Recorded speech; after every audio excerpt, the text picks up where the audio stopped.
Boa noite. Que Jesus possa abençoar os nossos propósitos no bem, o nosso esforço em se melhorar, para que nós possamos cumprir o principal objetivo de estarmos encarnados, que é nos tornarmos uma pessoa melhor. Não boa, mas só melhor. Melhor do que nós já éramos.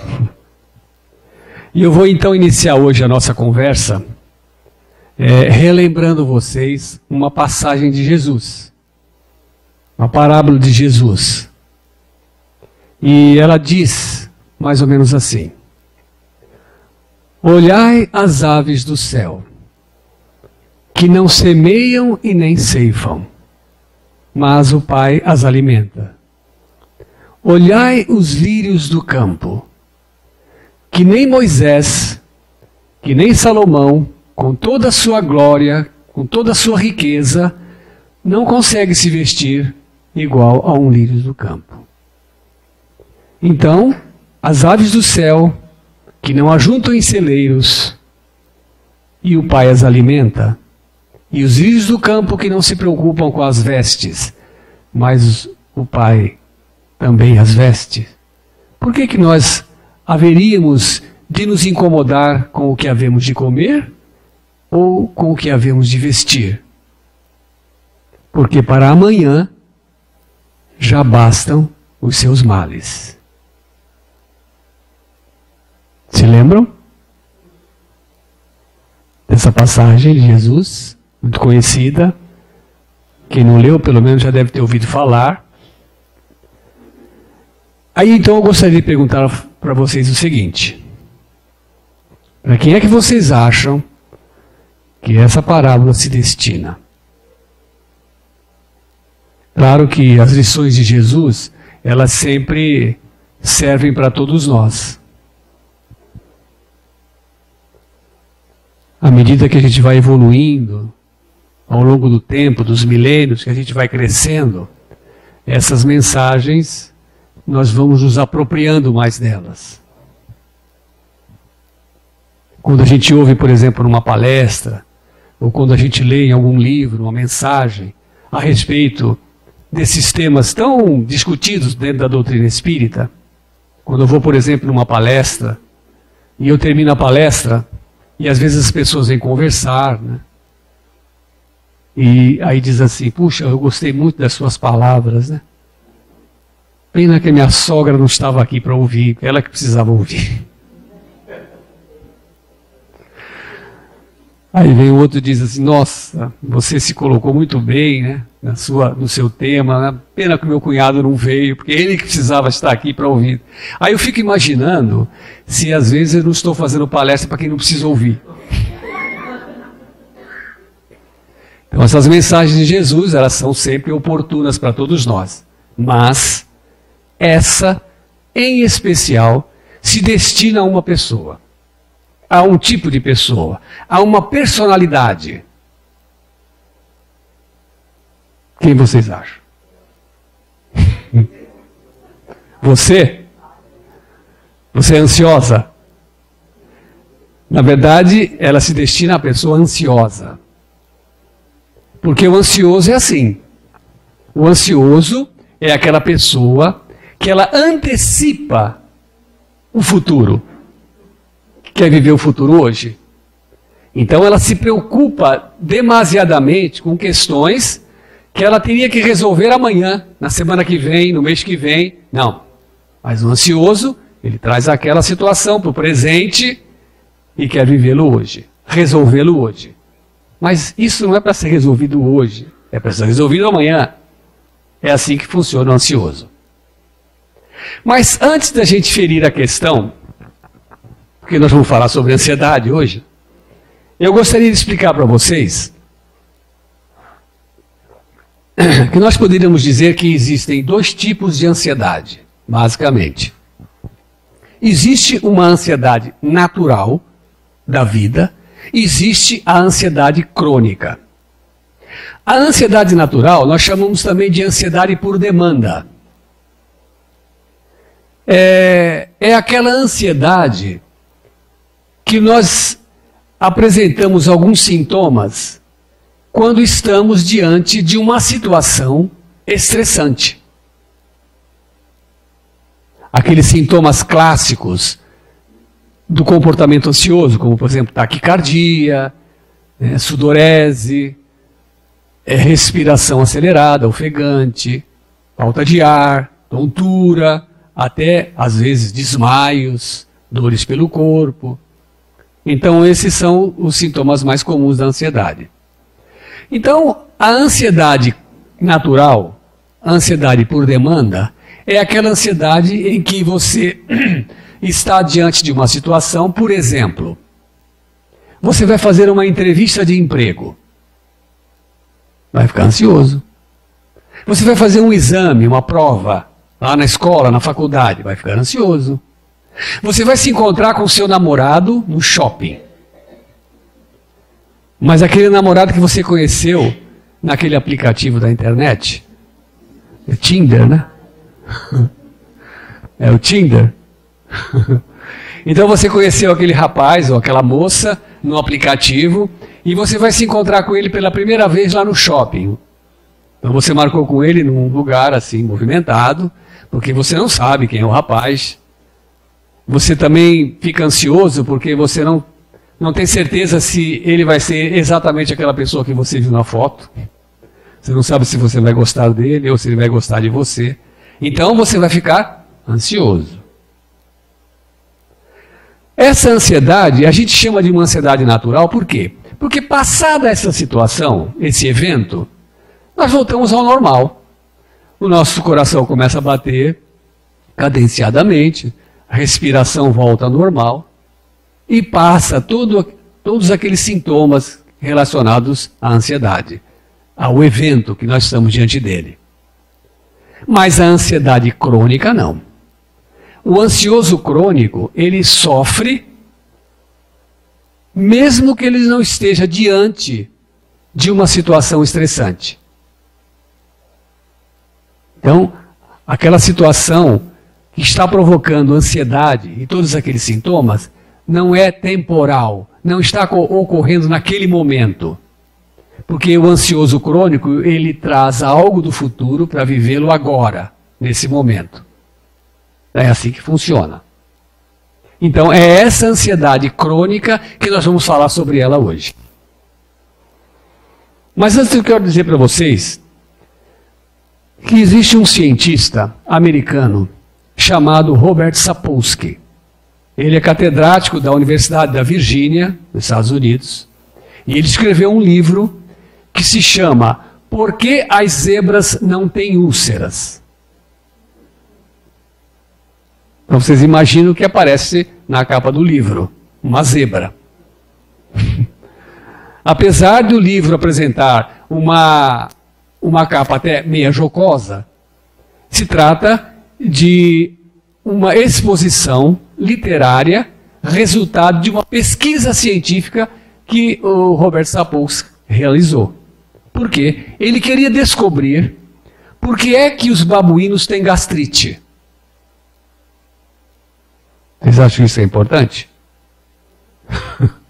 Saber se os babuínos têm gastrite, por que tem? Então ele queria descobrir isso. De repente, um cientista, ele se interessa por um assunto que, às vezes, para nós, não faz sentido nenhum. De repente, num país rico como os Estados Unidos, tem dinheiro sobrando, para nós aqui está faltando, né? Mas lá está sobrando. Eles, de repente, querem estudar como é que funciona o ciclo menstrual dos camarões do Golfo do México. Tem um estudo sobre isso. Mas então o Robert Sapolsky, ele queria descobrir isso, por que é que os babuínos têm gastrite. O que ele fez? Ele montou um laboratório numa região da África, se deslocou para lá com a sua equipe e montou então uma sala de observação próximo de uma comunidade de babuínos que existia ali, naquela região africana. E, inicialmente, os babuínos estranharam aquela construção, mas depois, com o tempo, se acostumaram com eles ali, e eles, então, através do método de observação, passaram então a investigar o dia a dia dos babuínos. Porque é uma pesquisa de observação, de campo. E aí, ele descobriu, depois de um tempo, que os babuínos, eles têm um comportamento muito parecido com os dos humanos. Por exemplo, eles costumam preservar a relação do casal a vida inteira. Hoje os humanos já não estão fazendo. Então, os babuínos dão até exemplo de... O casamento não está durando 5 anos. Mas os babuínos não, eles preservam essa relação. E outra coisa que eles são parecidos conosco, que eles cuidam das crias, das prole, até a vida adulta. Eles não são igual aos outros animais que abandonam assim que nasce. Não. Eles vão cuidar até quando eles percebem que os seus filhotes, já até adultos, conseguem sobreviver sozinhos. Que nem a gente, né? Nós cuidamos dos nossos filhos até a vida adulta, até o término da adolescência, que antigamente era lá por volta dos 18, 19 anos, mas hoje está chegando nos 30. Então é comum a gente ver marmanjo dentro de casa, morando com os pais ainda. Mas uma outra coisa que chamou a atenção do cientista, com relação aos babuínos, é que eles são muito ansiosos, como a gente.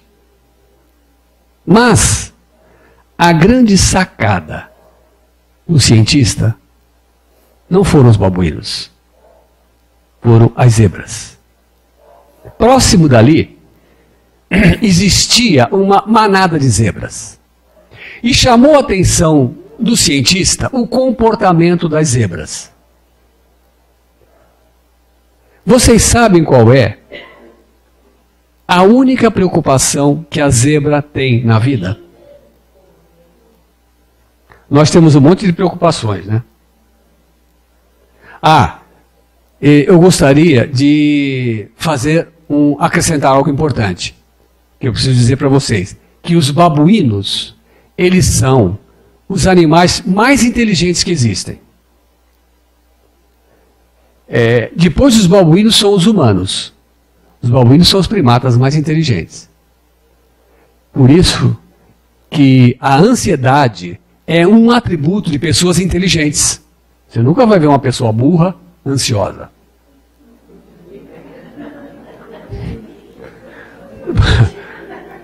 Por isso que eu sou muito ansioso. Mas as zebras são muito burras. A zebra é o animal mais burro da criação. Alguém tem uma zebra em casa de estimação? Não adianta ensinar a zebra, que ela não aprende. Então, se alguém está pensando em ter uma zebra de estimação, desista. Porque a zebra é muito chucra. A zebra é mais burra que burro. A zebra tem uma cabeça enorme assim, mas tem um cérebro pequenininho. Pergunto, novamente, qual é a única preocupação que a zebra tem na vida?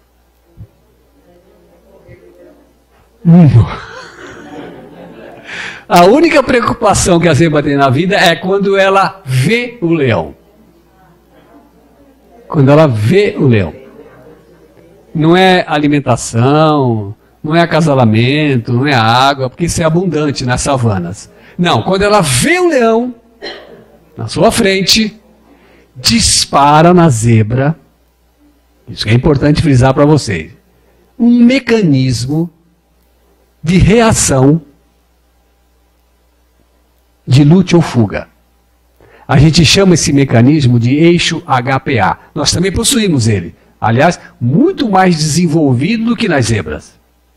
Entra em funcionamento 3 glândulas no nosso corpo: hipotálamo, pituitária e adrenal. Essas glândulas secretam hormônios. Então, quando nós estamos diante de uma situação estressante, quando nós estamos diante de algo que oferece risco à nossa vida, à nossa integridade física e emocional, desencadeia essa reação desse mecanismo de eixo HPA e vai então fazer com que a zebra sai numa disparada, porque ela não vai lutar contra o leão. Ela sabe, ela acha que ela não consegue vencer o leão. Então o que ela vai fazer? Sair numa disparada. E aí quando você vê naqueles canais de Discovery, aquele manada de zebra correndo. Se você vê, por exemplo, uma manada de zebras correndo, é porque ela viu o leão.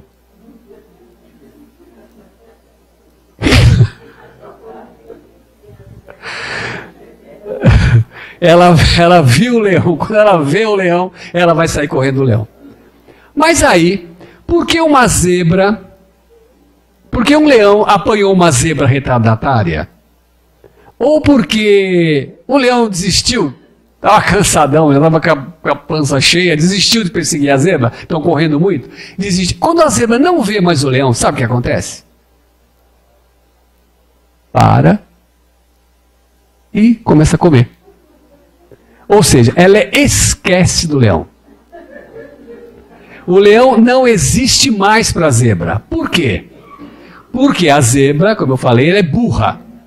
Ela não tem uma habilidade cognitiva. Veja bem, eu estou falando burra não no sentido pejorativo. Ele é um animal ainda muito inferior. Então ela não tem uma habilidade cognitiva de abstração como nós temos. Então, por exemplo, ela não consegue. Será que o leão não pode estar ali atrás daquela moita? Será que o leão não pode aparecer de novo? Nós estamos aqui distraídos e o leão aparece. E se o leão aparecer? Para onde eu vou fugir? Ela não pensa isso. A zebra, quando ela não vê o leão passa a não existir mais para ela. A gente não, né? A gente não precisa estar na nossa frente. A gente cria a situação na nossa imaginação. Porque nós somos imaginativos. Nós conseguimos abstrair as coisas. Pensamento abstrato nós possuímos. Um imponderável para nós se torna ponderável. Mas a zebra não. A zebra, o leão não está ali, ela não está vendo mais, o leão não existe. Correto? É assim que é a zebra. Aí, eu tenho uma paciente que ela é muito ansiosa. Muito ansiosa. E aí eu estava outro dia conversando com ela nas primeiras sessões, e ela é uma pessoa assim, que ela se preocupa exageradamente com as coisas, consigo e com os outros. Ela viu na primeira sessão dela, e entre a primeira e a segunda sessão, ela me mandou uma mensagem, perguntando no celular, que eu não lembro mais. E aí, eu respondi, no mesmo dia. Quando chegou na segunda sessão da paciente, ela sentou, me cumprimentou e disse assim, olha, muito obrigado por eu ter respondido aquela pergunta. Não, normal, se você quiser fazer alguma pergunta, pode me escrever, que assim que for possível eu respondo. Aí ela chegou, virou para mim e disse, o senhor se preocupa comigo?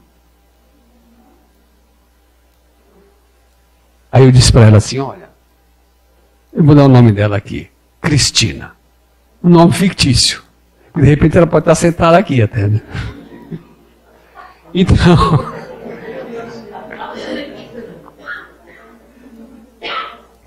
Então eu disse assim, olha Cristina, nessa 1 hora que você está aqui na minha frente, eu me preocupo com você.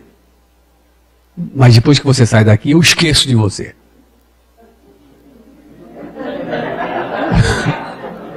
Você imagina você falar isso para uma pessoa ansiosa? Que o terapeuta esquece de mim. Eu falei assim, eu vou explicar para você. Se eu me preocupasse com você quando você saísse daqui, eu não poderia atendê-la. Porque eu já teria enlouquecido. Você teria ficado doido, porque depois de você vem outro, depois vem outro. Mas nessa hora que você está aqui na minha frente, eu vou ouvir você e eu vou me lembrar de tudo que você me falou. Até das histórias de suas vidas passadas. Eu vou me lembrar. E eu vou ajudar você no que for possível. Aí eu contei para ela a história das zebras. Né? Porque ela era muito ansiosa. E geralmente eu pergunto assim para a pessoa ansiosa. Logo na primeira sessão, olha, se você fosse dar uma nota para a sua ansiedade de 0 a 10, quanto você daria? Ela, 11. Então eu vou lhe contar uma história. E contei a história da zebra. Quando foi na outra sessão seguinte, ela chegou no consultório. Eu peguei, aí, tudo bem? Tá, tudo bem. Como é que foi a semana? A semana foi boa, mas aconteceu uma coisa muito estranha. Falei, que foi? Eu estava em casa, disse ela. E aí, eu me preocupei com uma situação lá que aconteceu. Mas me preocupei demais. Nossa, mas eu fiquei tão ansiosa, tão nervosa, que eu lembrei da zebra. Aí, o que eu fiz? Eu pus a minha mão na cabeça e falei, eu sou uma zebra, eu sou uma zebra.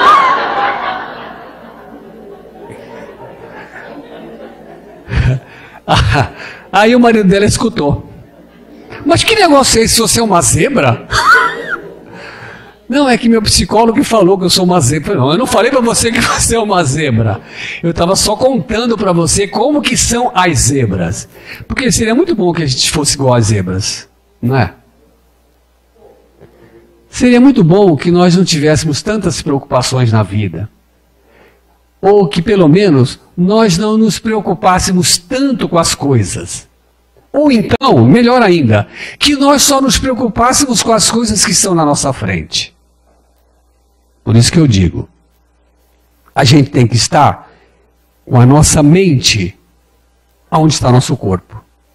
Então, seu corpinho está aí agora, sentadinho, mantenha o seu pensamento e a sua concentração aqui, onde está seu corpo.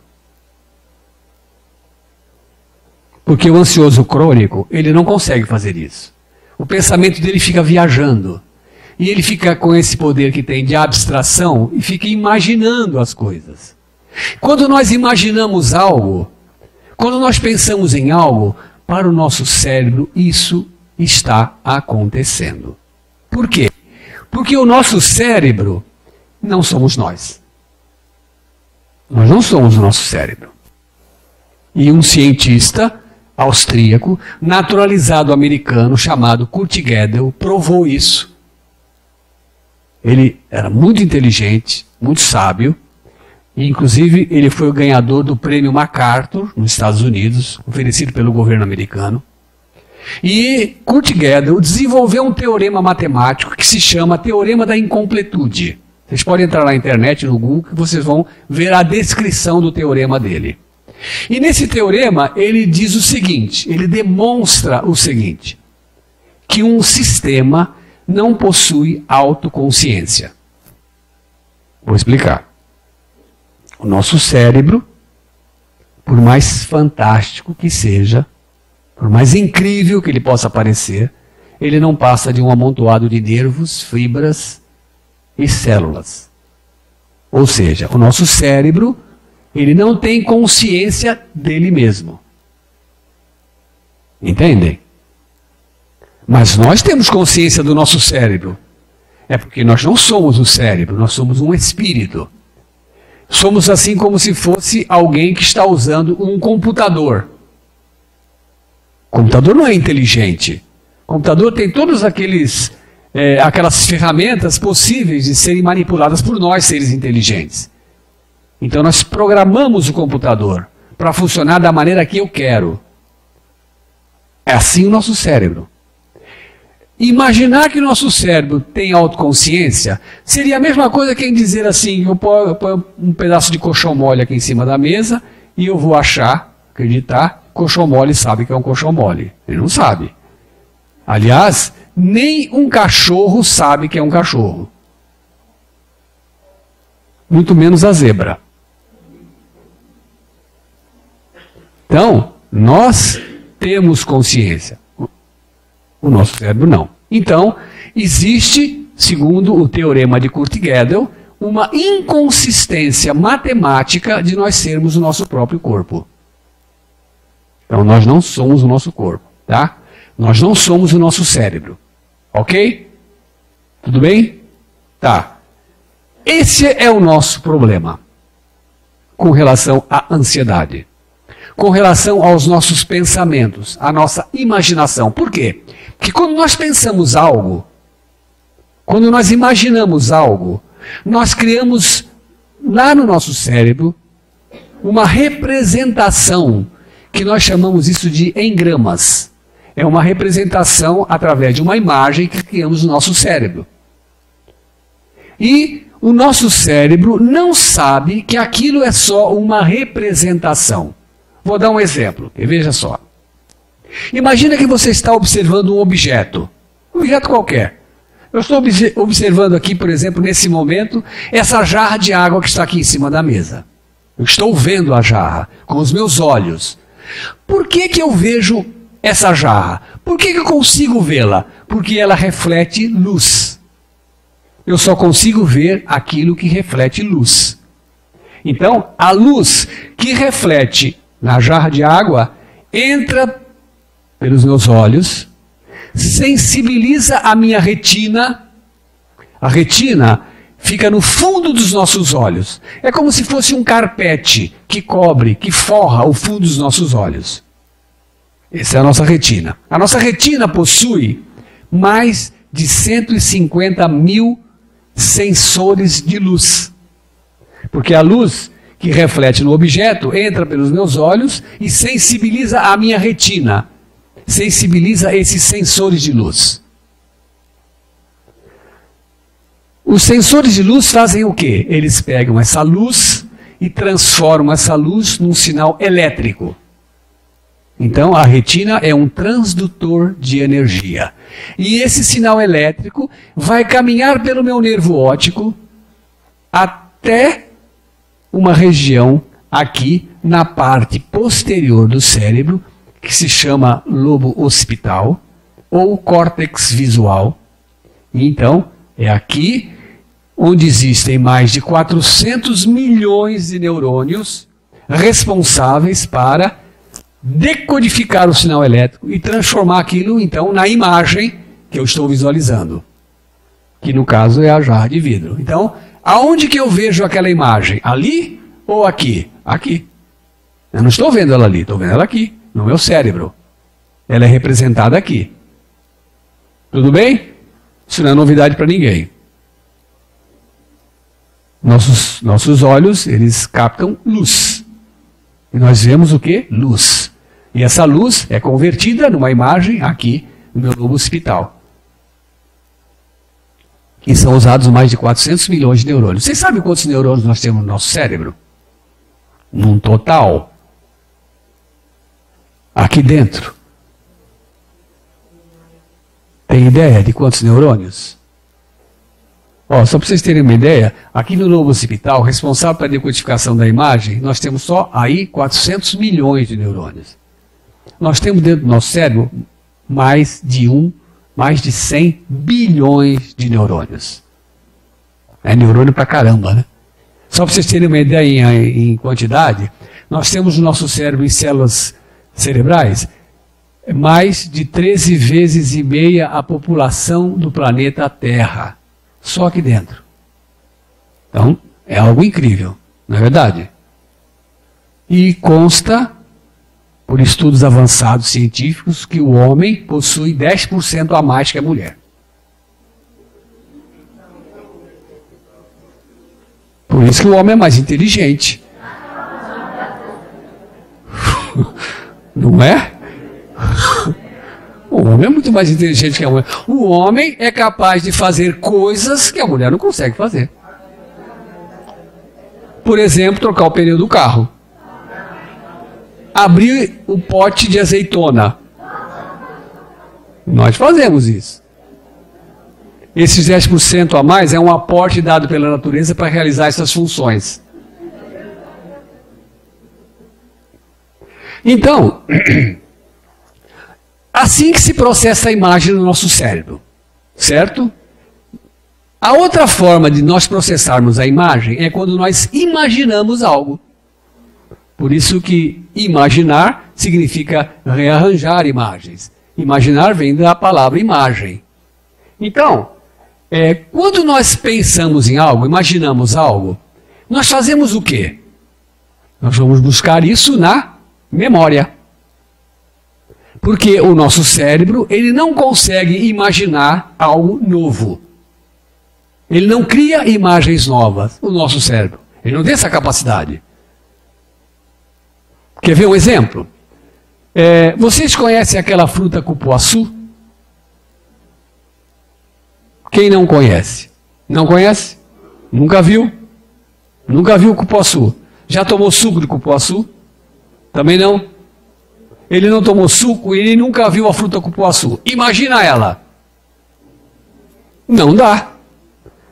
Quando eu pedi para ele imaginar a fruta cupuaçu, eu tenho certeza que lá no cérebro dele apareceu um monte de imagens de fruta que ele já conhece e que está armazenado na memória dele. E quando eu peço assim, olha, imagina a fruta cupuaçu, ele fez a maior misturança. Ele pegou o abacate, misturou com goiaba e a banana e criou uma fruta nova. Mas baseado naquilo que está armazenado em seu cérebro. Porque o nosso cérebro não consegue criar uma imagem nova. Eu posso até falar para vocês assim. Uma imagem que vocês nunca viram, mas que vocês vão conseguir imaginar. Por exemplo, imaginem um elefante vermelho voando no salão. Se existe? Não. Mas por que a gente consegue imaginar? Porque a gente sabe que é vermelho, sabe que é voar e sabe que é elefante. Então você agrega aquilo que você já tem na sua memória e você cria aquela imagem. Então quando nós imaginamos algo, e o ansioso faz isso muito bem, o ansioso crônico, ele consegue criar imagens que são do futuro, e ele cria essa imagem porque ele conjuga as informações que ele tem na memória. E essas informações que estão na memória e são resgatadas pelo cérebro se chama engramas. Então, você imagina uma coisa. Então, por exemplo, vou dar um exemplo. Você trabalha numa empresa e aí de repente você descobre que vai ter um corte de funcionários. E você é um ansioso crônico. Aí você já se vê na rua, desempregado, passando necessidade. E você começa a criar essas imagens, elas vão se avolumando, e você começa a pensar nelas. Nossa, mas eu vou passar uma dificuldade tremenda, como é que eu vou pagar aquela conta e aquilo? E você já começa a criar situações delirantes em função daquela situação que é virtual. Aquilo não aconteceu. Pode ser que nem aconteça, pode ser que ele nem seja mandado embora. Pode ser que não tenha corte nenhum na empresa. Pode ser um boato. Mas não. O ansioso crônico não se preocupa com isso, porque ele já começa a criar aquelas imagens vão surgindo. E aí e surge o problema. Que quando você imagina algo, onde vocês acham que a gente vê esse algo que a gente imaginou? A gente vê aonde? Que parte do cérebro? Na mesma região geográfica do nosso cérebro que nós vimos o objeto. Ou seja, aqui no córtex visual. Então, o nosso cérebro ele vai lá na memória e tira aquilo da memória e coloca no córtex visual. Então, o meu cérebro, ele não sabe que aquilo não está acontecendo. Ele acha que é real. Tanto acha que é real que nós começamos a ter reações motoras, físicas e biológicas por conta daquilo que estamos imaginando. Imaginem vocês agora. Eu vou falar uma coisa para vocês, vão imaginar isso, tá? Imagine que vocês estão sentados lá no Liliana, naquele restaurante, que fica ali no Canal 3, com a Francisco Glicério. Já foram lá? Imagine que vocês estão sentados na mesa e vocês pediram uma lasanha de 4 queijos. Aí o garçom traz a lasanha. Mas vai imaginando o que eu estou falando. O garçom traz aquela lasanha e coloca na sua frente e tira a tampa para servir o seu prato. E aí você sente o cheiro da gorgonzola derretendo. Aquela fumacinha entra no seu nariz e você sente aquele cheiro, mas você está com a maior fome e você sente aquele cheiro da gorgonzola, já estão salivando. Por que a gente saliva? Porque o meu cérebro agora está achando que eu estou lá realmente no Liliana e que eu vou comer uma lasanha. Ele acha que aquilo é real. Se você imaginar, se eu parar aqui e pensar que eu estou abraçado beijando a Gisele Bündchen, isso nunca vai acontecer, mas meu cérebro não sabe disso. E se eu imagino algo assim, eu posso ter reações motoras em função daquilo que eu estou criando na minha imaginação. Porque o meu cérebro acha que é real. Ok? Entenderam essa parte? E aí? Por que o ansioso crônico sofre? Então você imagina o ansioso crônico achando que o leão está na sua frente. O seu cérebro não sabe disso, que o leão não está ali, que o leão é virtual. Não, ele acha que o leão é real. E aí o seu cérebro está identificando o quê? Que você está em uma situação de perigo. Você sabe qual é a função principal do nosso cérebro? Que está em primeiro lugar. Função principal do cérebro é manter a sua vida, manter a sua integridade física, psicológica, emocional. É isso que ele está preparado para fazer em primeiro lugar. Deixar que você continue vivendo. Porque o nosso cérebro nem sabe que vai deixar de existir. Ele nem sabe que vai morrer o cérebro. Então o que ele vai fazer? Defender a vida. Então de repente você está imaginando que o leão está ali na sua frente. Que o leão apareceu. E quer lhe devorar. E o cérebro, opa, começa a tocar o alarme de perigo.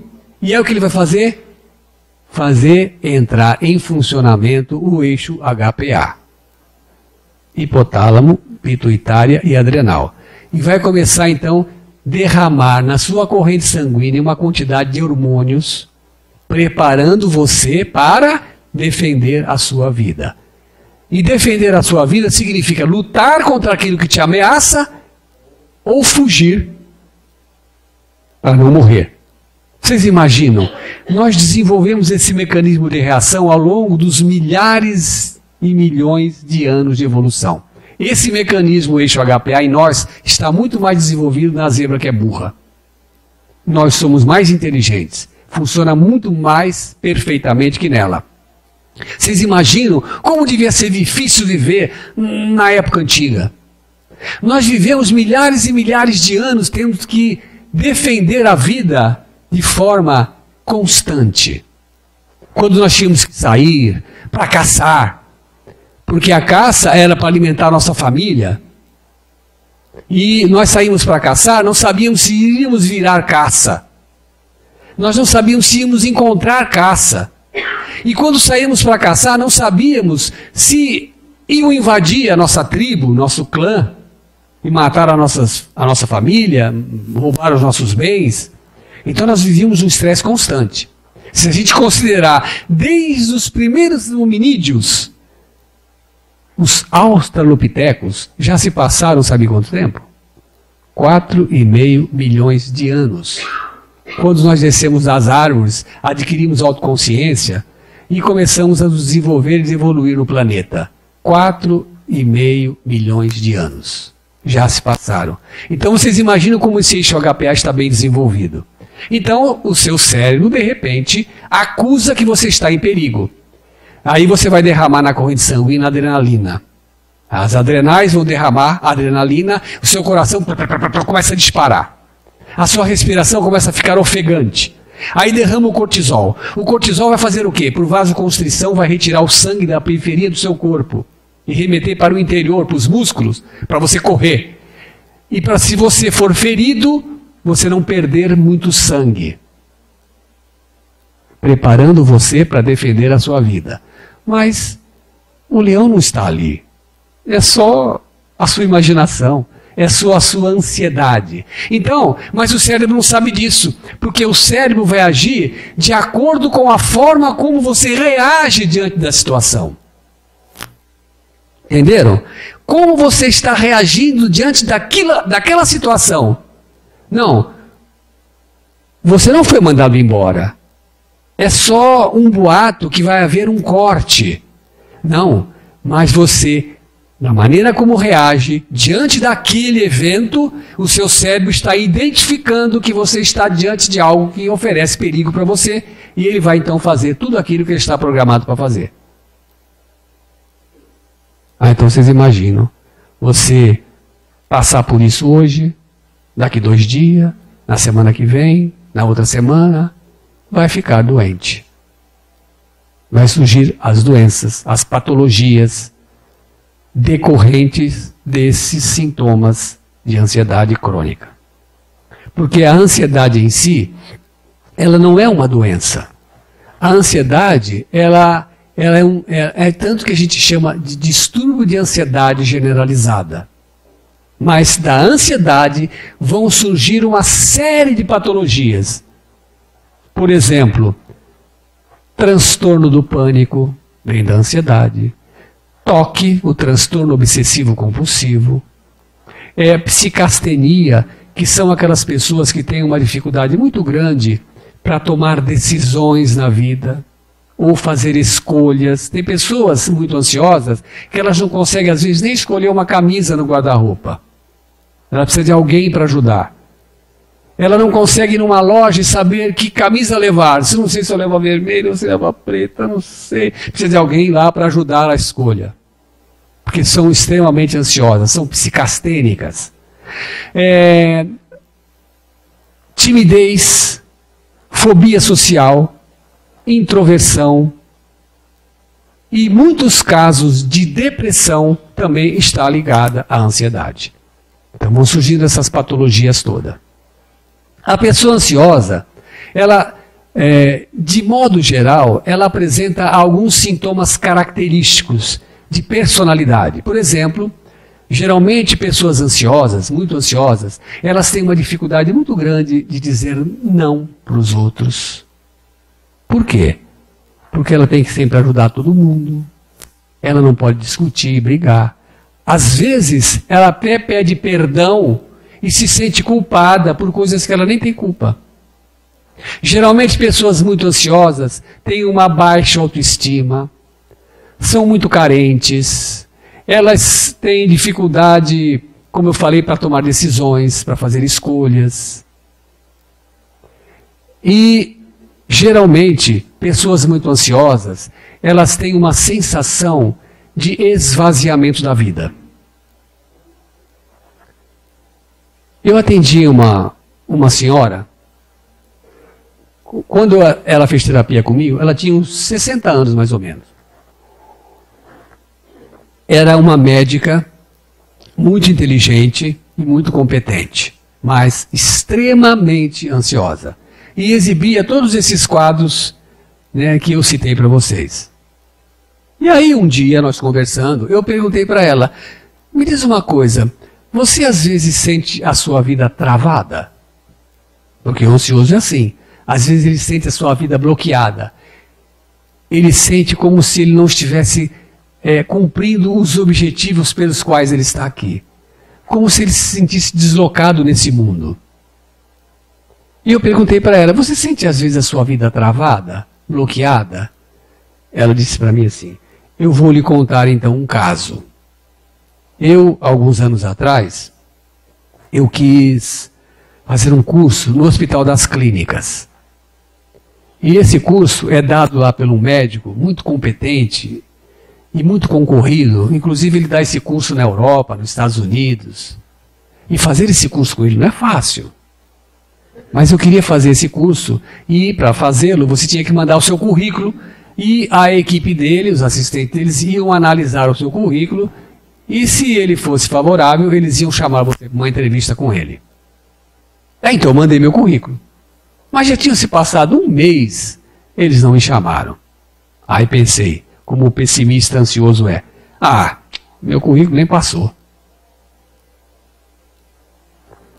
Mas de repente ela recebeu um e-mail dizendo que ela tinha uma entrevista com o médico tal dia e tal hora, lá na sala dele no Hospital das Clínicas. E ela foi. Reuniu tudo que ela tinha e foi. E entrou na sala do homem e ele estava sentado assim atrás da mesinha dele, escrivaninha. Ela entrou, cumprimentou, ele cumprimentou ela, pediu que ela sentasse. E ele atrás da mesa, folheando o currículo dela. Olhava para ela e olhava para o currículo. Olhava para ela e olhava para o currículo. Ali um pouco ele fechou o currículo dela, pôs em cima da mesa e disse, sabe o que ele disse? Ele perguntou assim, me diz uma coisa, com esse currículo aqui, por que a sua vida ainda não alavancou? Porque é assim que se sente o ansioso crônico. Como se sua vida não tivesse atingido os objetivos pelos quais ele veio nessa vida. É assim que a gente acaba, muitas vezes, se sentindo. Mas então, como resolver essa questão? Né? Como que nós vamos fazer, então, para diminuirmos a nossa ansiedade? Que não é fácil. Qual seria uma receita? O que nós poderíamos fazer, então, para trabalharmos isso em nós? Então eu vou dar uma dica para vocês. Vocês se lembram de uma palestra? Alguém subiu aí, não subiu? Foi um celular que tocou.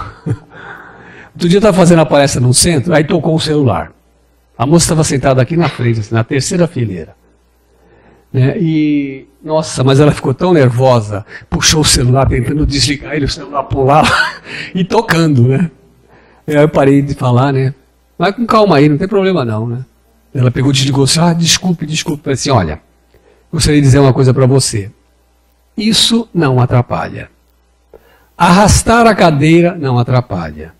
Criança chorando lá no fundo não atrapalha. Gente tossindo não atrapalha. O que atrapalha são os nossos pensamentos. Porque nós podemos estar aí silencioso, quietinho, sem se mexer na cadeira. Mas os nossos pensamentos parecem um vulcão, prestes a explodir. Isso atrapalha. Mas então deixa eu continuar. Vocês se lembram que há uns meses atrás eu estive aqui fazendo uma palestra sobre o nosso nível de exigência? E que no final eu distribuí umas pulseirinhas para aqueles que quiseram participar do Projeto 21. Não sei como é que vocês estão, não estou vendo ninguém com pulseirinha aí. Eu acho que já desistiram ou já conseguiram ficar os 21 dias sem a pulseirinha. Com a pulseirinha, sem ficar com raiva. Vocês se lembram? Lembram? Muito bem, então vocês vão fazer a mesma coisa. Jogaram fora a pulseirinha? Podia usar para isso também. Vocês vão pegar uma pulseirinha de borracha, tá? Colocar no pulso e vão tentar então ficar 21 dias com a pulseirinha no pulso, sem ficar ansioso.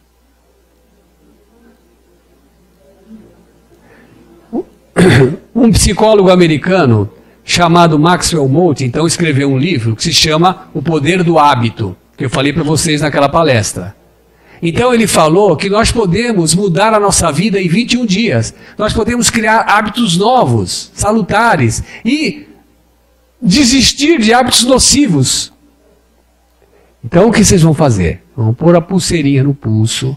Façam isso. Olha, experiência clínica que funciona. Tá? Coloca a pulseirinha no pulso. E tentem ficar 21 dias sem ficar ansiosos. Perdeu a calma, ficou ansioso? Tira a pulseira do pulso, coloca no outro pulso e começa a contar de novo. Até ficar os 21 dias sem ficar ansioso. Só que um detalhe, esse detalhe é importante. Se você ficar ansioso por qualquer situação que esteja na sua frente, que seja um dado da realidade temporal, não precisa trocar a pulseira de pulso. Essa ansiedade vale, não tem problema. Mas se você perceber que você ficou ansioso por algo que não está na sua frente, por algo que ainda vai acontecer na semana que vem, no mês que vem, troca de pulso. Haja pulseira. Ó, dou até dezembro para vocês conseguirem. Mesmo que vocês não consigam ficar os 21 dias sem ficar ansiosos, pelo menos vocês vão estar prestando atenção em vocês mesmos. E o que é que mais deixa vocês ansiosos? Então, faz isso. Preste atenção no seu comportamento, preste atenção na sua vida, nos seus pensamentos, nas imagens que você cria na sua mente. Porque para o seu cérebro, lembre-se, aquilo é verdade. E ele vai reagir conforme aquilo que você imaginar. Se esforcem para conseguir. Não precisem se preocupar com o dia de amanhã. Por quê? Como disse Jesus, o amanhã já baixa os seus males. Pessoal, pela paciência de me ouvir, muito obrigado.